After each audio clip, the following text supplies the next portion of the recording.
Finally Indian team தங்களோட champions டிராஃபிக்கான squad announce பண்ணிருக்காங்க.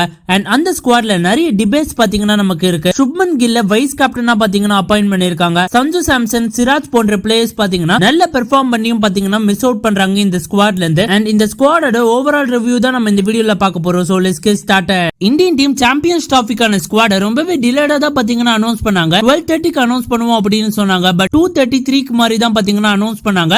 And Indian டீமோட ஸ்குவாட்ல நிறைய சேஞ்சஸ் நம்மளால பார்க்க முடியுது. சுப்மன் கில்ல பாத்தீங்கன்னா வைஸ் கேப்டனா அப்பாயிண்ட் பண்ணிருக்காங்க. ஜஸ்பிரீத் பும்ரா தான் வைஸ் கேப்டனா அப்பாயிண்ட் பண்ண வேண்டியது. ஏன் சுப்மன் கில்க்கு பண்ணாங்க அப்படின்னு தெரியல. அண்ட் ஆல்சோ சுப்மன் கில் பாத்தீங்கன்னா ரீசென்ட் இயர்ஸ்ல அவ்வளவா நல்ல ஃபார்ம்லயும் பாத்தீங்கன்னா இல்ல. அண்ட் எஸ்எஸ்பி ஜெயஸ்வால் பாத்தீங்கன்னா ரொம்பவே அருமையா பாத்தீங்கன்னா இந்த வருஷம் ஆடிட்டு வராரு. அண்ட் அவருக்கு சான்ஸே கிடைக்காதோ அப்படின்னு தோணுது. பிகாஸ் சுப்மன் கில் வைஸ் கேப்டனா அப்பாயிண்ட் ஆயிட்டா கண்டிப்பா சுப்மன் கில் பிளேயிங் 11ல ஒரு சர்டனிட்டியா இருப்பாரு. சோ எஸ்எஸ்பி ஜெயஸ்வாலுக்கு பிளேயிங் 11ல சான்ஸே கிடைக்காது அப்படின்றது எங்களோட கருத்து.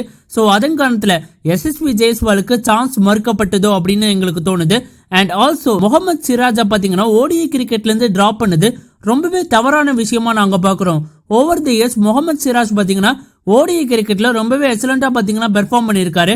அண்ட் அவரை டிராப் பண்ணது ரொம்பவே அன்பேரா எங்களுக்கு படுது. அண்ட் 3 ஃபாஸ்ட் பவுலர் தான் பாத்தீங்கன்னா இந்தியன் டீம் இந்த சாம்பியன்ஸ் டிராஃபிக்கு பாத்தீங்கன்னா எடுத்திருக்காங்க. அதுவுமே ரொம்ப தவறா நாங்க பாக்குறோம். பிகாஸ் ஜஸ்பிரீத் பும்ராவை தவிர 2 மெயின் பவுலர்ஸ் தான் பாத்தீங்கன்னா இருக்காங்க. அண்ட் முகமது ஷமியும் பாத்தீங்கன்னா லாங் இன்ஜுரிக்கு அப்புறம் பாத்தீங்கன்னா வராரு. சோ கண்டிப்பா ஓரிரு ஃபாஸ்ட் பவுலர்ஸ் எக்ஸ்ட்ராவா எடுத்துச்சிருந்தா கண்டிப்பா இந்தியன் டீமுக்கு ஒரு சாதகமான விஷயமா அமைஞ்சிருக்கும். பட் அவங்க பாத்தீங்கன்னா பின்னஸை பொறுத்த வரைக்கும் பாத்தீங்கன்னா குல்தீப் யாதவ் பாத்தீங்கன்னா ஒரு எக்ஸ்பீரியன்ஸ்டான கேண்டிடேட், ஒரு விக்கெட் டேக்கர் அப்படின்ற காரணத்தினால அவருடைய செலக்ஷனை நம்ம அக்செப்ட் பண்ணலாம். அண்ட் அக்சர் பட்டேல் மற்றும் ரவீந்திர ஜடேஜா ஒரே ஸ்குவாட்ல இருக்கிறது ரொம்பவே தவறான விஷயமா நாங்க பாக்குறோம். பிகாஸ் 2 பேருமே பாத்தீங்கன்னா ஒரே டைப் ஆஃப் கிரிக்கெட்டர்ஸ்.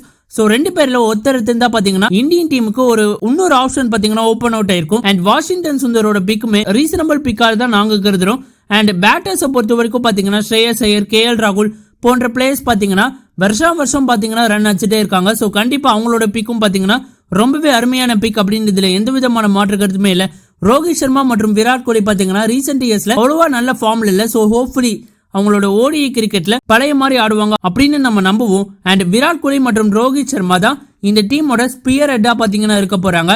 அவங்க நல்ல பெர்ஃபார்ம் பண்ணா கண்டிப்பா சாம்பியன்ஸ் டிராஃபியை இந்தியன் டீம் வின் பண்றதுக்கான வாய்ப்புகள் இருக்கு.